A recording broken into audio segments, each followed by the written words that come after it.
प्रिय अधिवक्ता साथियों, हम भगवान शंकर की पावन कृपा से महाशिवरात्रि के दिन जो आपसे प्रॉमिस किया था, क्योंकि इस बात की संभावना है कि जून में आप लोगों का प्रीलिम्स राजस्थान एपीओ का हो सकता है और आप दो तीन बातों को बड़े गंभीरता से समझें और उसी अनुरूप अपनी तैयारी करें। जेएलओ का जो आपका पेपर होता है वह ये दर्शाता है, और राजस्थान का कोई भी पेपर ये कितना दमदार होता है। तो साधारण बुद्धि की परीक्षा नहीं होने जा रही, ध्यान रखिएगा। 22 साल से लेकर और 45 साल तक के लोग अगर बैठ रहे हैं उस एग्ज़ाम में, तो आपके दिमाग को कसरत करने वाली प्रॉब्लम से ही जूझना है। जो वहाँ 2022 के जो कुछ एक्ट उसमें जोड़े गए हैं उस पर भी आपका ध्यान खींचूंगा। साथ ही ये बताने की भी कोशिश करूंगा कि किस तरीके से ज़रूरी है उस पर स्पेशल काम करने के लिए। जैसे जो मेजर लॉ हैं उसको छोड़कर schedule caste, schedule tribe, SC/ST prevention of atrocities act 1989 जो बिहार में भी है, एपीओ में, protection children from sexual offences act Uttar Pradesh में भी है, जुडिशरी के सिलेबस में, और बिहार एपीओ में भी है। Juvenile justice care and protection of children act 2015 और probation of offender act 1958, arms act Bihar में है, Rajasthan excise act 1950, Rajasthan public examination prevention unfair act 1992, और लास्ट में जो 2022 में पास हुआ राजस्थान पब्लिक एग्जामिनेशन मेंसर्स और prevention of unfair means recruitment act. इसमें 300 नंबर का आप लोगों को 3 घंटे का पेपर होगा। पहला जो 300 नंबर का होगा, यानी 5 घंटे आपको एग्ज़ाम देना है। 5 घंटे की परीक्षा को रणनीति के तहत ही आप क्रैक कर सकते हैं। पहचान करना है कि आईपीसी, एविडेंस और क्रिमिनल प्रोसीजर कोड में भी आपको तकनीकी ज्ञान कितना है। सेक्शन रटने से काम नहीं चलेगा। एक भी क्वेश्चन वहाँ आपको यूपी जुडिशरी 2023 की तरह नहीं आएगा कि बस केवल सेक्शन और जोड़े बनाइए, नहीं, उसका कुछ मॉडल भी मैं आपको दिखाऊंगा। और सबसे महत्वपूर्ण जनरल हिंदी और जनरल इंग्लिश के जो 50-50 नंबर हैं, आप जानते हैं मैक्सिमम नंबर, और इसमें अनिवार्य रूप से हर प्रश्न को हल करने की शर्त रखी गई है, इस शर्त के साथ कि आपको 5 ऑप्शन दिए जाएंगे। अगर आपको सवाल में कोई उत्तर कन्फर्म नहीं है तो ऑप्शन ई आपको क्लिक करना है। करना सभी है। ऐसा इसलिए किया गया है कि जो लोग भ्रष्टाचार करते हैं वो छोड़ देते थे और उनकी आंसर सीट कोई और भरता था। इस तथ्य को मिटाने के लिए व्यवस्था राजस्थान सरकार ने, लोक सेवा आयोग ने अपनाई है। हम बात करेंगे आपको एक बेहतर रणनीति देकर इस एग्ज़ाम को ही क्रैक करने के लिए नहीं, आपको अगर साथ में यूपी एपीओ या यूपी एचजेएस में भी बैठना है, बिहार एचजेएस में भी बैठना है, तो आप जानते हैं बिहार एचजेएस में SC/ST एक्ट भी है, और प्रोटेक्शन और children from sexual offences act POCSO हो सकता है यूपी एचजेएस में भी जुड़ जाए। बस आने ही वाला है नोटिफिकेशन। तो आज की वीडियो में हम आपको ये आभास कराना चाहते हैं कि हिंदी और विधि के जो सवाल होंगे उनका स्तर देखिए कैसे होगा। आप लोग अगर इसको गंभीरता से देखेंगे और कमेंट करके बताएंगे कि आज की वीडियो से आपको क्या नॉलेज मिला, हमारे मार्गदर्शन का क्या लाभ मिला, तो हम अगले वीडियो में इससे कुछ और बेहतर करने की कोशिश करेंगे। पहला सवाल है, क्या ड्यूटी पर तैनात होमगार्ड के समक्ष की गई न्यायिक भिन्न दोष स्वीकारोक्ति कन्फेशन, जो न्यायिक नहीं है, न्यायिक भिन्न, ड्यूटी पर तैनात होमगार्ड, न्यायिक भिन्न मतलब न्यायिकेतर कह रहा है, आप लोग अपनी भाषा में समझिए, साक्ष्य में ग्राह्य है? हाँ, क्योंकि होमगार्ड का जो सदस्य है पुलिस अधिकारी की श्रेणी में नहीं आता। अब आप सोचें, क्योंकि वर्दी पहने होता है, और जनरल वकील जो जिला कचहरी में नहीं जाता, जैसे न्यू कमर जो लड़का है, वो ये क्यों ध्यान देगा? वो ये मान लेगा होमगार्ड भी पुलिस ही है और ये उत्तर गलत कर देगा। ये बेसिक ज्ञान चेक कर रहा है ये सवाल। ये ज़्यादा चेक करने में नहीं है कि धारा 25 का आपको ज्ञान है कि नहीं। असल में आपको ये चेक कर रहा है कि पुलिस अधिकारी की श्रेणी आपको पता है कि नहीं।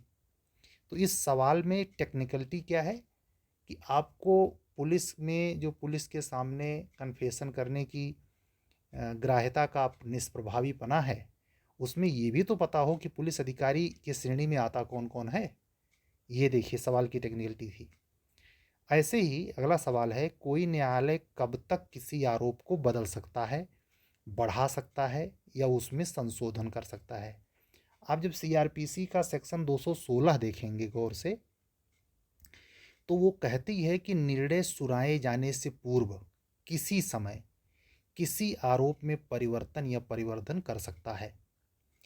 तो यानी अगर इसको ऑप्शन में बना के दिया जाए, यानी प्रीलिम्स के क्वेश्चन अगर इस तरीके से आएँ, तो उसमें आपको 216 सीआरपीसी एक ऐसा सेक्शन है जहां से प्री में सवाल बन सकता है।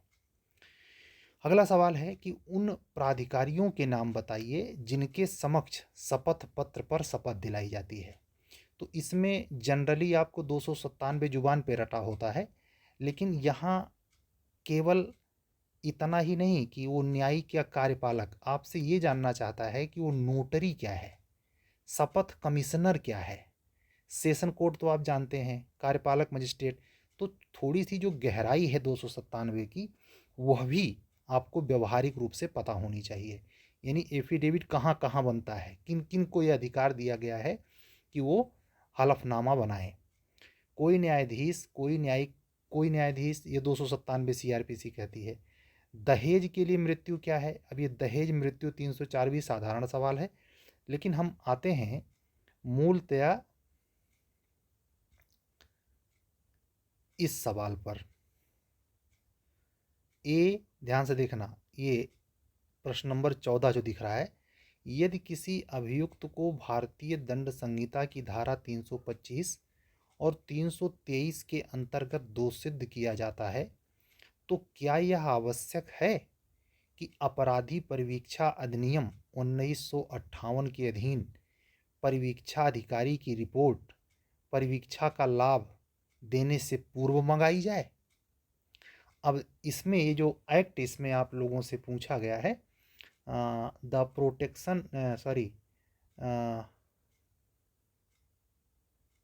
प्रोहिबिटेशन ऑफ ऑफेंडर एक्ट 1958, यानी अपराधी परिवीक्षा अधिनियम से आधारित सवाल है। पुराना जुडिशरी में राजस्थान के पूछा गया कि अपराधी परिवीक्षा अधिनियम के अंतर्गत परिवीक्षा अधिकारी की रिपोर्ट परिवीक्षा का लाभ देने से पूर्व मंगाया जाना आवश्यक नहीं है। यानी सेक्शन 4 का क्लाज 2 ही ये डिसाइड कर देता है। अब ये सिंपल सी बात है, लेकिन इसको अगर नहीं पढ़े हैं तो उत्तर गलत करेंगे। ऐसे ही देखें टेक्निकलिटी, ए बी सी ने डी को उसके मृत पति के शव के साथ जिंदा दफन कर दिया। ए बी सी ने क्या अपराध किया? ए बी सी भारतीय दंड संहिता के अधीन 300 के अधीन हत्या के अपराध के दोषी हैं। मृत पति के शव के साथ जिंदा दफन करना, आप सोचिए क्या किस लेवल का कृत्य है ना? ए ने अपने पत्नी के जीवन काल में दूसरा विवाह कर लिया। ए के विरुद्ध मुकदमा चला। क्या इस अपराध के संबंध में राजीनामा किया जा सकता है? यानी 320 सीआरपीसी की बात कर रहा है। ए की पत्नी की सहमति से राजीनामा किया जा सकता है। इस हेतु उस न्यायालय की अनुमति आवश्यक होगी। इस सूची के आधार पर सवाल है। ऐसे एक सवाल आपका देखिए, वहाँ किस तरीके से SC/ST एक्ट पे सवाल पूछा गया। अस्पृश्यता के आधार पर उच्च जाति के कुछ व्यक्तियों ने अनुसूचित जाति के लोगों की बारात के जुलूस को नहीं निकलने दिया। उच्च जाति के उन व्यक्तियों को किस विधि के अंतर्गत दोष सिद्ध किया जा सकता है? साधारण सवाल। अब आप SC/ST एक्ट पढ़ेंगे तो 1989 की धारा 3 के अंतर्गत उच्च जाति के लोगों को दोष सिद्ध किए जाने की बात आती है ना। इस अपराध के लिए न्यूनतम 6 माह का कारावास एवं अर्थदंड की सजा है। तो ये क्लियर होना चाहिए। ये सवाल सीधे सीधे SC/ST एक्ट से है। ऐसे ही कुछ चीज़ें हमने और प्रॉब्लम बेस ली हैं जो आपके दिमाग को झकझोरती हैं, और एक ही साथ CRPC IPC के बहुत ज़बरदस्त सेक्शन जो ट्रायल कोर्ट में आता है उस पे आपका दिमाग दौड़ाती हैं। तो जनरली जो घटना चक्र वगैरह से सॉल्व करते हैं या किसी भी साल पेपर से आप हल करते हैं, उसके साथ साथ ऐसे सवाल से टक्कर लें जो आपको एक ही दिशा में ना लाभ पहुंचाए। HJS में भी लाभ पहुंचाए, APO में भी लाभ पहुंचाए, मेंस लेवल पर भी लाभ पहुंचाए। इस स्तर का अध्ययन करिए। अभियुक्त की एक अविवाहित युवती से गहरी मित्रता है, वह गर्भवती हो जाती है। एक रात वह अभियुक्त के घर आती है और उससे शादी करने के लिए आग्रह करती है। अभियुक्त मना कर देता है। वह युवती अभियुक्त के दरवाजे पर जहर खाकर आत्महत्या कर लेती है। बाद में अभियुक्त रात में उस अपने दरवाजे पर उस शव को देखता है। पुलिस के डर से तथा इस बात को छुपाने के लिए कि उसके उस युवती से गहरे संबंध थे, वह उसने आत्महत्या कर ली। वह लाश को एक नाले में फेंक देता है। 2 दिन के बाद लाश मिलती है। तफ्तीश के बाद अभियुक्त के विरुद्ध IPC की धारा 201 के अंतर्गत चालान होता है। यदि अभियुक्त ने कोई अपराध किया है तो वो क्या अपराध है, कारण बताइए। अब जनरली आपको ऐसे लगेगा कि निश्चित तौर पर वो लड़का दोषी है। IPC आत्महत्या के प्रयास को तो दंडनीय बनाती है, लेकिन 306 में, लेकिन आत्महत्या अगर कारित हो गई, आत्महत्या अगर कर ली गई तो आत्महत्या के दुष्प्रेरण की सजा, यानी उसमें क्या कह रहा है इस आदमी आदमी इस मामले में युवती ने आत्महत्या की है, जो कि भारतीय दंड संहिता के अंतर्गत अपराध नहीं है। यहाँ आत्महत्या की है, आत्महत्या के दुष्प्रेरण का सवाल नहीं है। इस दृष्टि से अभियुक्त द्वारा शव को एक स्थान से दूसरे स्थान पर फेंक देना कोई अपराध नहीं होगा, अतः अभियुक्त ने कोई अपराध नहीं किया है। ये उत्तर जो है आप इस आधार पर केवल सही मान सकते हैं क्योंकि आत्महत्या कर लेने के बाद वो अपराध की श्रेणी में नहीं आता। आत्महत्या का प्रयास है अपराध की श्रेणी। इसी आधार पर चूंकि अपराध हुआ ही नहीं, इसलिए उसके साथ शव के साथ ये छेड़छाड़ करना या शव को छिपाना भी 201 के दायरे में नहीं आएगा। तो आप जनरली देखें, इस सवाल को देखने से लगता है निश्चित तौर पर उसने 201 का उस पर चार्ज बनता है, और उसने अगर उसके साथ गहरी मित्रता है अविवाहित युवती के साथ, तो उसके मित्रता मात्र से होने से प्रश्न में जितनी बातें लिखी होती हैं बड़े निष्ठुरता के ढंग से उतने पे ही केंद्रित करना चाहिए। ज़्यादातर जो कल्पनाशील होते हैं वो जल्दी से सोच लेंगे उल्टा सीधा। अब गहरी मित्रता का अर्थ वो भी लगा सकते हैं लिव इन तक का, तो उसमें आपका उत्तर गलत हो जाने की संभावना होती है। इसलिए इतना निष्ठुर होकर आपको उत्तर की ओर बढ़ना चाहिए। ऐसे ही देखिए, इसमें परिवाद की खारिजी के संदर्भ में मैंने एक क्वेश्चन दिया था, और आपको थोड़ा सा दिखाते हैं कि हिंदी के क्वेश्चन देखिए वहाँ कैसे आते हैं। मुहावरे तो राजस्थानी अर्थ समझने के लिए और लघु निबंध जैसे टॉपिक पर जो वहाँ का लोकल लैंग्वेज है उसको हिंदी में कैसे मर्ज करते हैं, और ये सवाल आपसे पूछे जाएंगे। पहला है, जा का मर गया बादशाह, रुलता फिरे वजीर। सरल अर्थ है, जिनके बादशाह की मृत्यु हो जाती है उनके वजीर यूं ही फिरते हैं। और उसके बाद भावार्थ आप समझ लीजिए। समर्थ स्वामी की मृत्यु हो जाने से अथवा उसकी अनुपस्थिति में उसके सेवक और अधीनस्थ व्यक्तियों की दुर्दशा होती है। बड़े व्यक्ति की मदद और आशीर्वाद के अभाव में उसके अनुचर दयनीय दशा में पहुंच जाते हैं। इसी तरह माता पिता की अकाल मृत्यु में उनकी संतानें अनाथ हो जाती हैं। समुचित संरक्षण के अभाव में नाबालिग संतानें अपना रास्ता भटक सकती हैं। इसीलिए सही कहा गया है, जाका मर गया साहिबा, वाका कह घर बार। ठीक है। ऐसे अगली देखिए, राजस्थान जुडिशरी में 88 में पूछा गया, अकल न बाड़ी नीप जय, हेत न हाट बिकाए। इसका सही अर्थ है, सरल अर्थ, बुद्धिमानी ना तो खेत या बाड़ी से उत्पन्न होती है और न ही प्रेम बाजार या हाट में बिकता है। अब इसका देखिए कितना बेहतरीन प्रयोग लिखा गया है। बुद्धि एवं प्रेम दोनों ईश्वरीय सौगात है।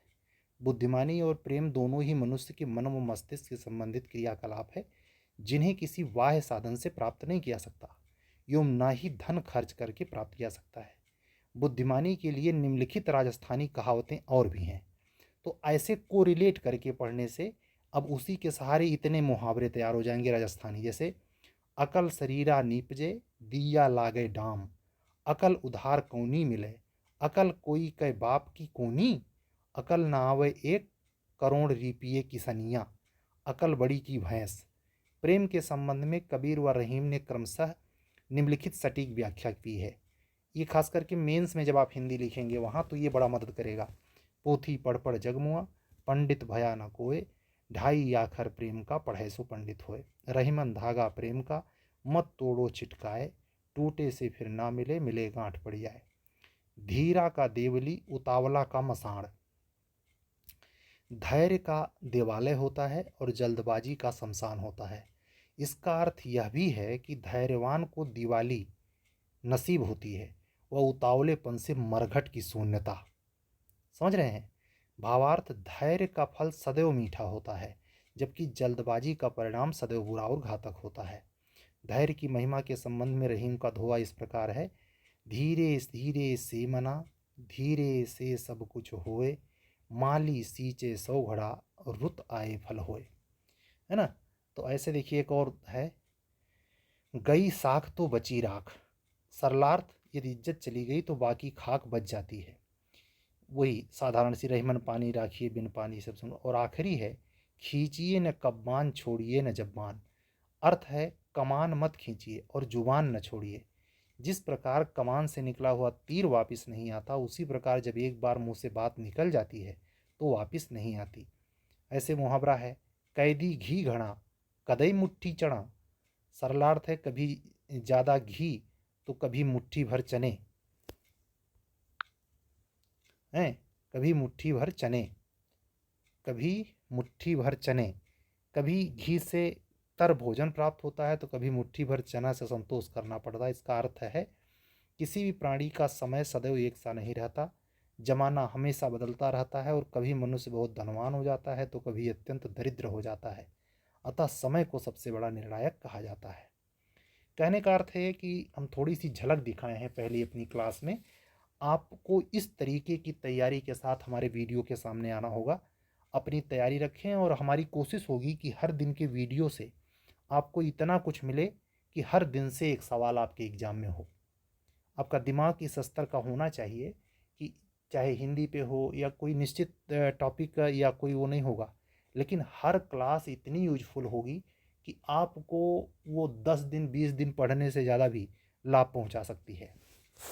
और अगर आप हमारे चैनल पर बिल्कुल नए हैं तो आप जानते ही हैं कि हमारे